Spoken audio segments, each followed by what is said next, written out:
Hi, Kara. Hey, Megan. How are you? I'm good. How are you? I'm good. Tell everybody where you are. I am in the Florida Keys, Key West. We're just doing podcast remote. Yeah, we figured out that we can use the Anchor app. I don't know if we've ever talked about this in our millions of Anchor And ads. listen, this isn't even an Anchor ad. It's not. It's just, it allows you to record remotely using the app and no special equipment. So it's handy, when we have a situation like this, we can just record through the app. Yeah, it's Yeah. perfect. So Kara has her episode today. Yeah, Yeah. I do. Do we have It's anything a else we need doozy. to? I have nothing. Oh, this is the Witches Magic Murder and Mystery Podcast. Oh, hey, I'm Kara. And I'm Megan. Hey, guys. Hey. I don't know. Do we have anything we need to announce? I don't think so.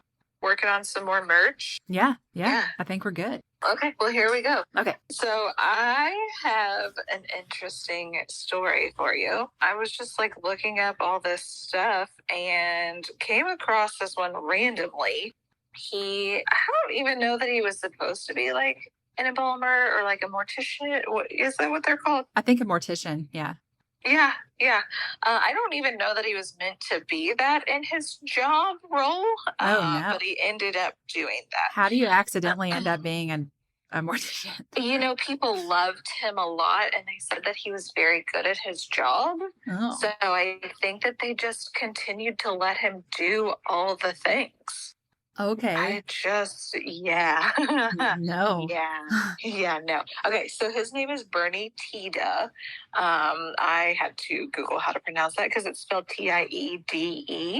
Oh, I definitely would have pronounced that wrong. Called him Tiede or something. I don't know. There are several quotes that I pulled from an interview with 48 Hours with Peter Van Sant. Bernie had a really rough start to his life. He said, "My daddy and my mother had a car accident. My mother was riding in the passenger side of the car, and daddy never forgave himself for that. He never forgave himself for that." Did she die? The mom died. So his dad became an alcoholic and ended up dying when Bernie was 15. So he already had a pretty rough life. Yeah. And then he claims that when he was 12, before his father had passed, that his uncle began molesting him. And the uncle always denied these allegations, but Bernie was just like, well, of course he's going to deny that, but it's true. So when was all this? When did this happen? He was born August 2nd, 1958. Okay, so all this is happening in the late 60s, early 70s, as far as when he loses he's lost both of his parents. Okay. Yeah, exactly. So he had already had a lot of issues in his family. So then he lives in a small town in Texas, and he goes to work for the owner of the Hawthorne Funeral Home. And he worked there for about 9 years. The owner said he was very successful here at Hawthorne's and as a funeral director overall. So he started out as directing funerals. They said Van Sant was asking the funeral director questions, and he was like, so he could do everything? And the funeral person was just like, yeah, he could. He was so talented. He could literally do everything from makeup, hair. He could sing. He could preach. Oh. So he is It's like a one-man show. Mm-hmm. He's down there with the bodies, just doing hair and makeup and all the things. Okay, let's take a second. Would you be able to do that job? Oh, no. I actually one time had a client ask me if I would do her aunt's eyelash extensions. And her aunt was not alive. No, she was in the freezer. I also feel like you could easily do just the fake glue-on lashes without doing lash extensions on a body. Yeah, exactly. Because that would take you some time. How long does it take you to put on a full set of lashes? Like an hour, right? Over an hour? Well, it just depends on the person's lashes. If they're really thick, then it's going to take an hour and a half. I mean, a thinner set would be an hour maybe.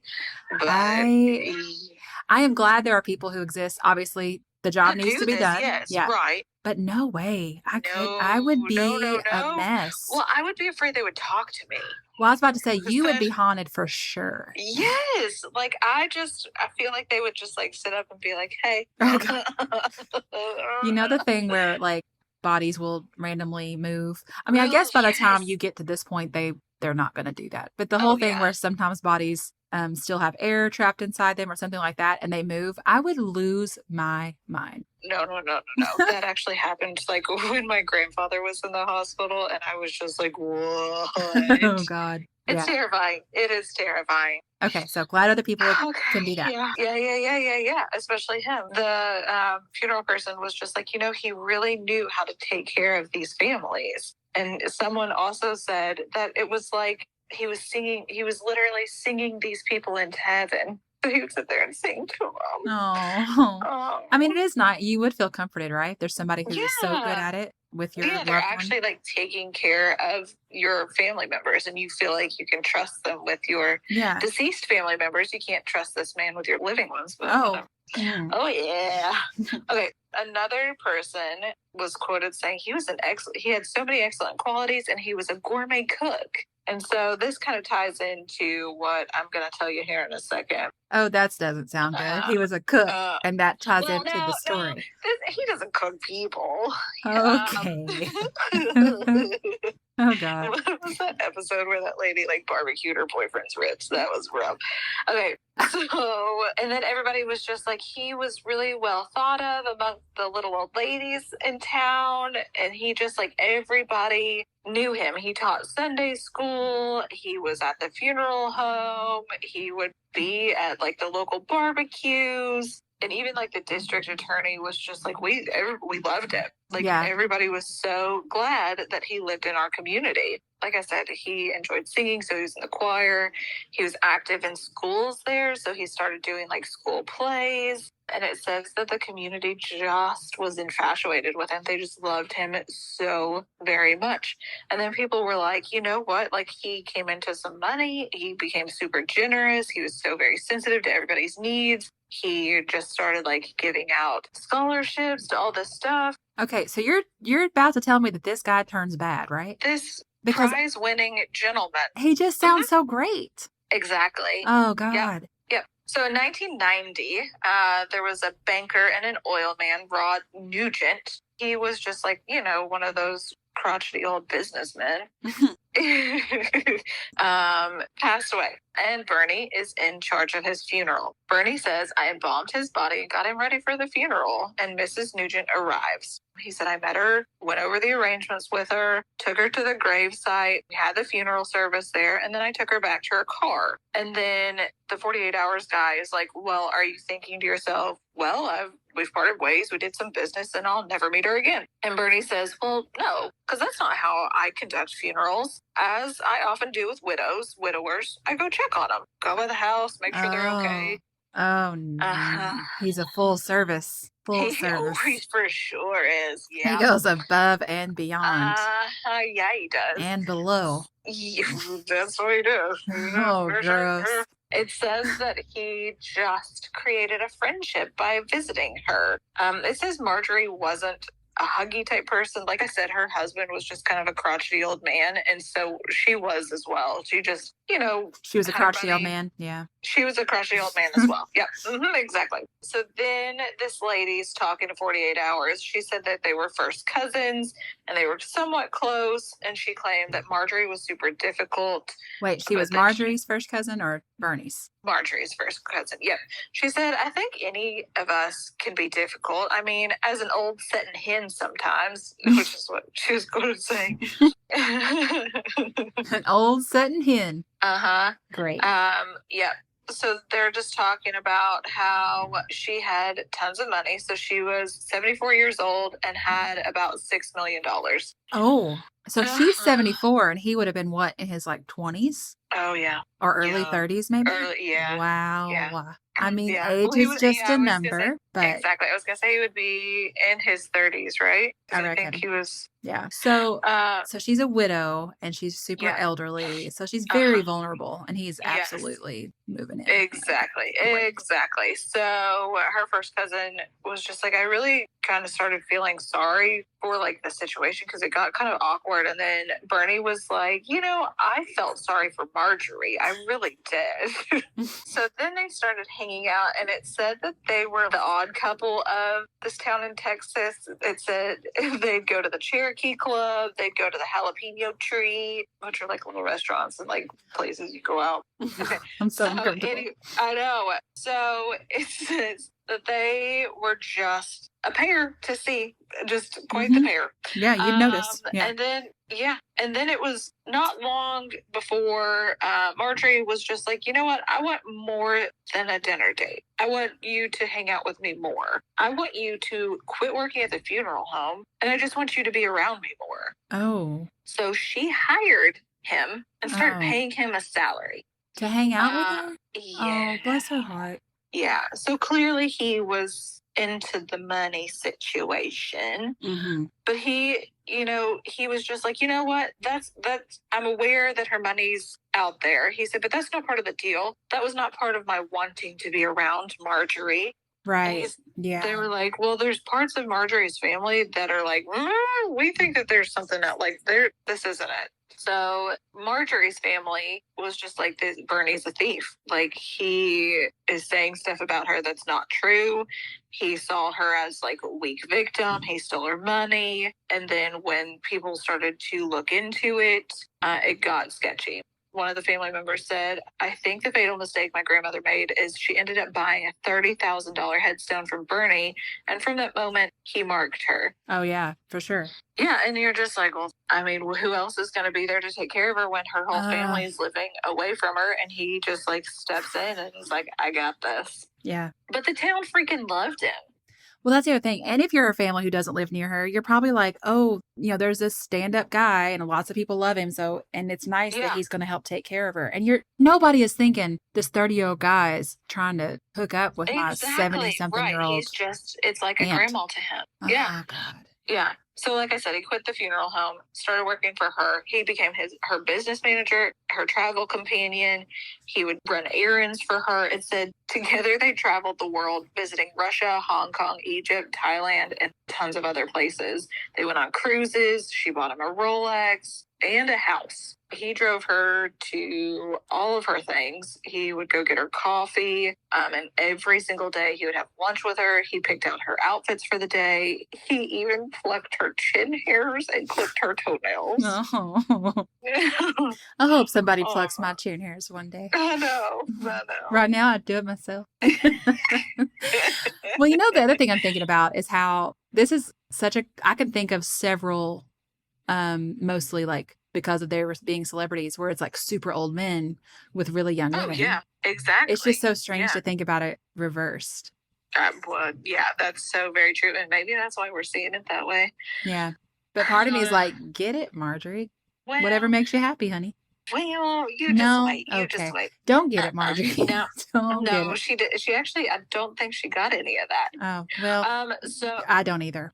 Yeah, no. Okay, so it said if Bernie was ever late for their 11:45 lunch dates, she would constantly page him until he would call her back. If he was spending time with other people, she would freak out, call him and page him, and she was just like, you've got to spend every waking moment with me. He was quoted saying, if I don't call her, she will give me living hell. So then the 48 Hours guy asked, they loved each other. And then they said, yeah, Bernie loves everybody. And I think he's the one person in the world in that era who could feel that for Marge when no one else could. Oh, wow. People are really saying she's kind of not easy to love. Yeah, exactly. Well, no wonder then she really latched onto him, I guess, if he starts showing her love. To her. Yeah. So then someone was quoted saying, I never thought of them as lovey-doveys. Never. Just together and just friends. I never even saw them kiss. So Bernie admitted he's gay, and he said that it was very difficult to be gay in a small town. So he latched on to Marjorie. Especially in the late 80s, early 90s now we're talking about. Yeah, so yeah. I mean, exactly. I think it's difficult in a small town now. So it must have been even worse then. Oh, for sure. The 48 Hours guy asked Bernie, well, did Marjorie know you were gay? And he said, we never discussed it. he said, so was there an attraction there? She's 42 years older than you. Mm-mm. And Bernie just said, right. He Kara, didn't admit it. that would be like, my future boyfriend is born right now.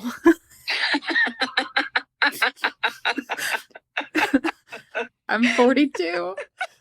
That would be like he's born right now. He's out there in a hospital.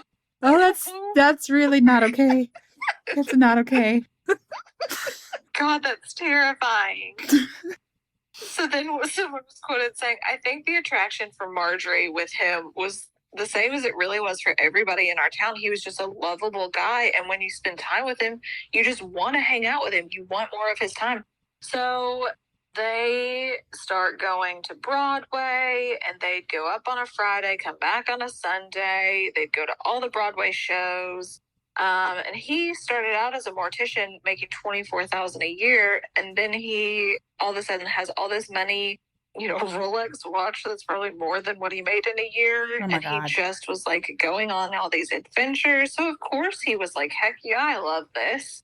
And he was just like, we literally went everywhere, and she was having a good time. She was having a great time.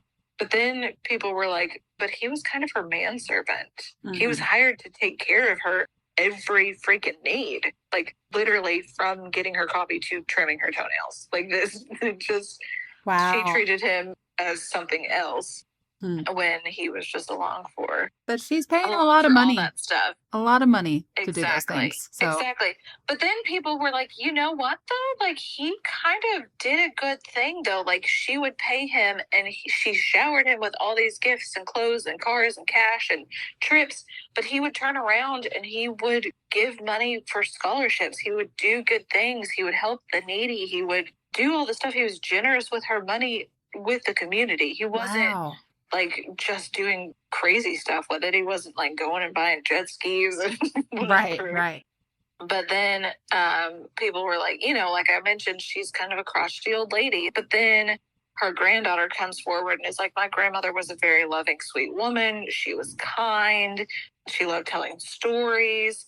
And she was just like, I can't believe you all are seeing her in this light when this is how my grandma really was. Yeah. The granddaughter said, she was affectionate with us. She would give us hugs and kisses when we got to the door to see her, when we would come to visit. And we started to see a difference. We started to notice a change in her. So it says in 1994, the granddaughters go to see her. She opens the door and says, I don't know who you are. And the granddaughter's like, what do you mean you don't know who we are? And she's like, I really don't know who you are, and you need to just leave. Oh. Uh-huh. The granddaughters were like, nope, we're going in. We went in the house, and there are pictures everywhere of her and Bernie. They said, who is this? Nanny, who is this? And she's like, well, he's my friend. The granddaughter's like, well, that disturbed me. All the pictures of my grandfather are all of a sudden gone, and it's not been that long since. It's like the granddaughter was like, she was like a schoolgirl in love, like that type of behavior. They said, we believe my grandmother was in love with Bernie and believe that he was in love with her. When was the last time you saw your grandmother alive? The 48 Hours guy asks. And they said that last visit in 1994 when she had claimed she didn't know who we were. So I wonder if she had some sort of dementia, some form of dementia. Yeah. Sometimes when this happened to my grandfather, when my grandmother passed away, it was just like a couple months afterwards that he started forgetting things, and it just really went downhill. It's like she just kind of kept them together, and I don't know if maybe this is a similar situation. Oh my God. Yeah.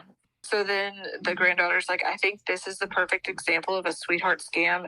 The most perfect example I've ever seen. My grandmother believed he loved her. And then Peter asked, how do you know that? She said, because I saw her. Wow. So it was very clear, like in her actions and her responses, that this is what was going on. Bless her heart. But Bernie claims that it was a very abusive relationship.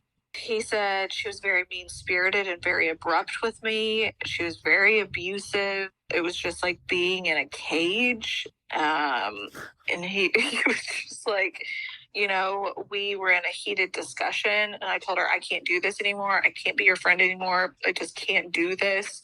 She was super distraught. She was like, you can't leave me. You're not gonna leave me. No one's ever left me. He was like, so I got in my car backed out of the garage, and by the time that I got to the gate, she locked it. And I was just like, okay, I won't leave you, and got out of the car.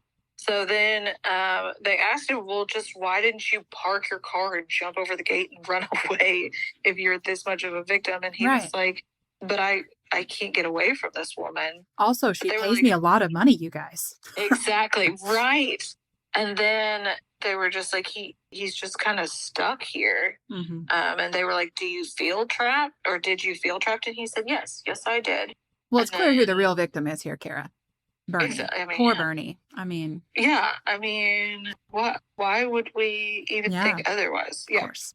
Okay, he says November 19th, 1996, he went out of the house to make coffee around 7:30, got her up, and then he said what happened next was the most horrible thing that happened in my life.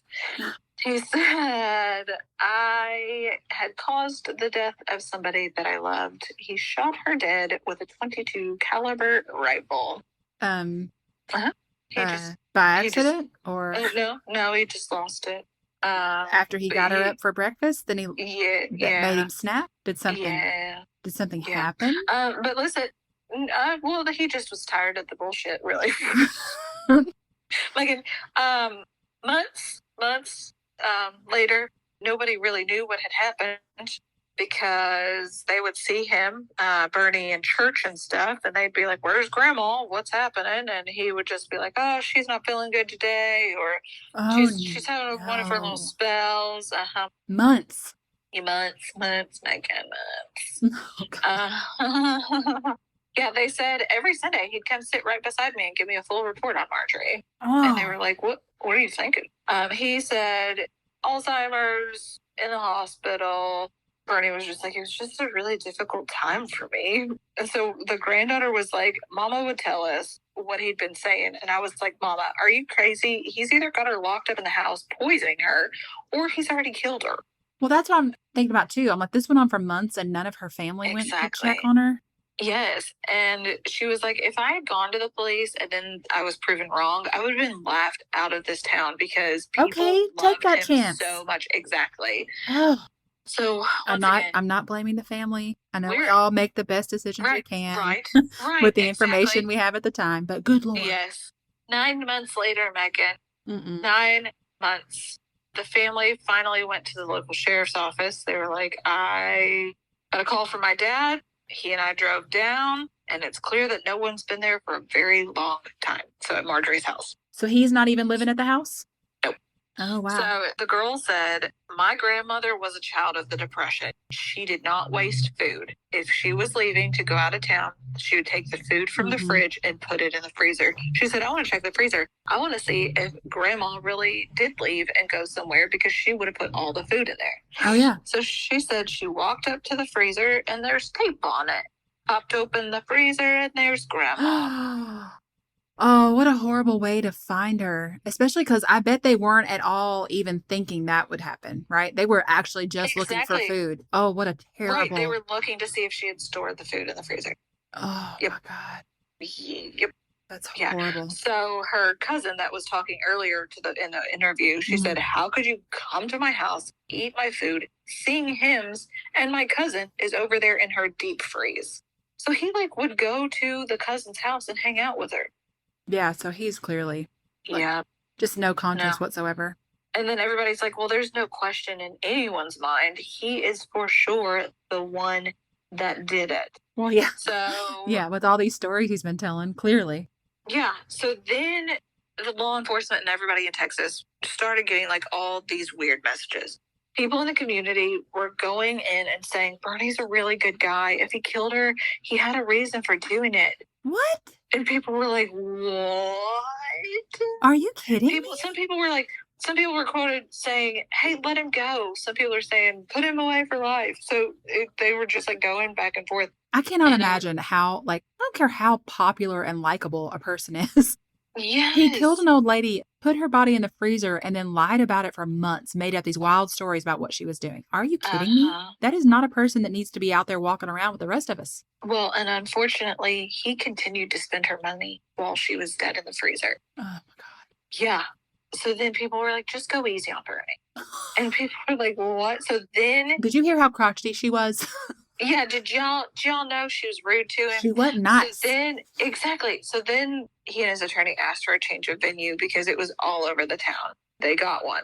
It was 50 miles away from their hometown on February 1999. They told their story to the jury, and the jury was just like, I thought it was greed and betrayal. That's what sold us. Well, yeah. So then Bernie's just like, I don't know what happened that morning. You don't know the life I lived. But it took them 20 minutes to find him guilty. 20 minutes. Yeah. They were just like, we want him to have life in prison. Mm-hmm. We want him to have the max sentence. And Bernie was like, I do deserve the time. I've done a horrible thing, and it's the worst thing in my life. Well, of course it is, Bernie. Yeah. So they end up making a movie about this. I think it's called Bernie. Is it Weekend at Bernie's? I don't think so.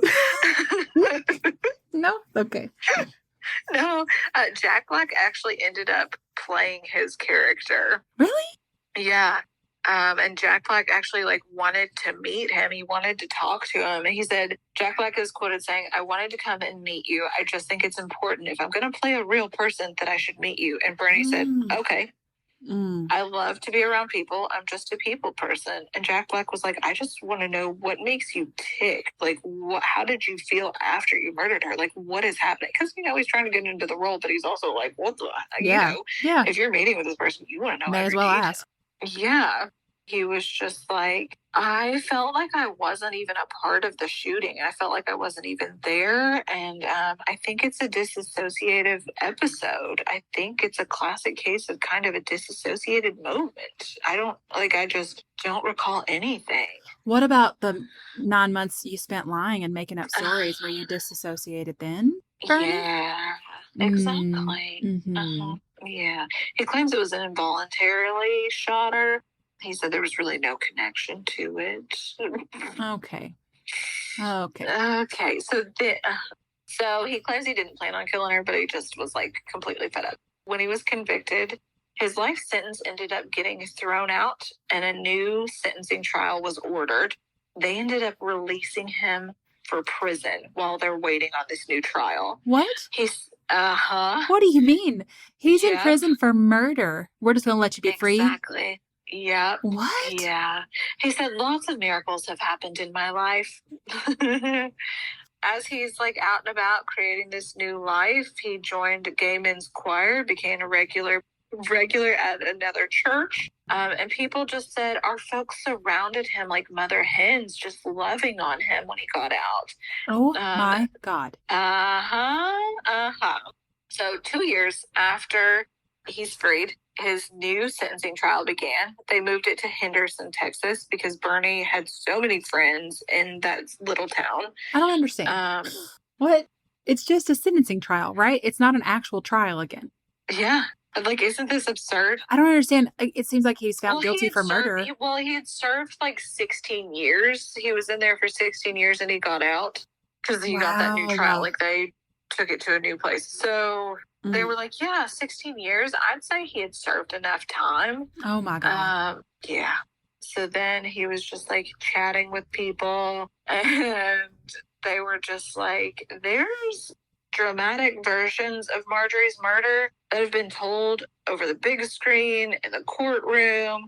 Now that the jurors have probably heard about this movie, who are they going to believe? Because his story's out there. Right. So it's just they were just like, is he going to go free? Is this going to, are they going to be able to differentiate between the two? They ask during this trial, is he a danger to society? And they say, no, sir, not at all. So the jury goes to deliberate. They ask him, what's going through your mind? They were just like, all we can do is, this is his family, or not his family, her family, Marjorie's family. They're like, all we can do is pray right now at this point. This is just a shit show. Seriously? Why is this being drug out so much? Why are we back here? And then the jury got back, and they were like, you know what? We are sentencing him to 99 years in prison. Oh, nice. I was really Yes. worried that they were going to not. Yeah. So his attorney was like, when I heard 99 years, I was devastated. He's back in prison for life. It's so very discouraging. Yeah. It says, even today, is there a Bernie Tiede fan club in Carthage? They asked, and they said yes. Not as big as it once was, but it's still here. Are you serious? Who are these people? He murdered this lady and stuck her in her freezer and then lied about it. Freezer. For months. Exactly. But he's a good guy. He's a great guy. We all still love him. So they did a lot of digging in this time frame, and it's estimated that he spent $2 million of her dollars during this time. Wow. Yeah. So had he ever done this to any other widows? Like, I mean, I know it didn't go to this obviously extent, but like, do we know if he? Because you know how he said, like, that's just what that's not how he did it. He would just like go take care of them. Yeah, but how many of those widows are this rich? Her amount of money? You're right. Yeah. It said that he was a model prisoner, and he sang in the prison choir, and he cross-stitched memorials for families who lost relatives. Are you kidding me? This man. Yep. He was sentenced to 99 years in prison. He will be eligible for parole in 2029. Do you think he'll get parole? It sounds like he could get parole. It sounds like he does. Because he's a model prisoner. Do amazing things in the prison, singing in that singing in the choir and cross-stitching for those families. Wow. I'm just fascinated by this. Yes, exactly. It feels like there should be, if he does get parole, there should be some kind of condition that's like, you can't have contact with old people. You know what I mean? Like, yeah. Like, I just like, yeah, like what are those conditions going to be? Like, you can't be around people with money. You can't, I don't like what? This is you can't be around old lady widows. What a bizarre story. It's insane. I can't believe there are still people who are just like, but he's a good guy. No, no, he's not, though. We love him so much. He's such an incredible man. Yeah. Just because you want this to be true doesn't make it true. Right. Man. Bernie. Gosh, Bernie. Well, thanks for that. Yeah, you're welcome. Story. I'm so glad we were able to record even though you're far away from me. I know, I am too. I feel like we should get you back close soon. Oh my gosh. It's way more fun to record when I can like laugh in your face. And when we can see each other's expressions, because currently I'm just like staring at my iPad and trying to not like pay attention to a lizard that's walking across the deck over here. So yeah, you guys, if the sound quality on this one's a little different, it's just because we're recording remotely. So forgive us for this one. But yeah, Kara, thanks for telling me that story. Yeah, you're so welcome. And you guys, if you would like to get in touch with us in any way, you can find all of the ways to contact us in our show notes on this episode. Yep. All right. We're literally everywhere. All over the place. Yeah. Okay. Thank you. Have a good vacation. Okay. All right. I'll be back tonight. And thanks for listening, guys. We love you. Yeah. Thanks so much. Goodbye. All right. Goodbye.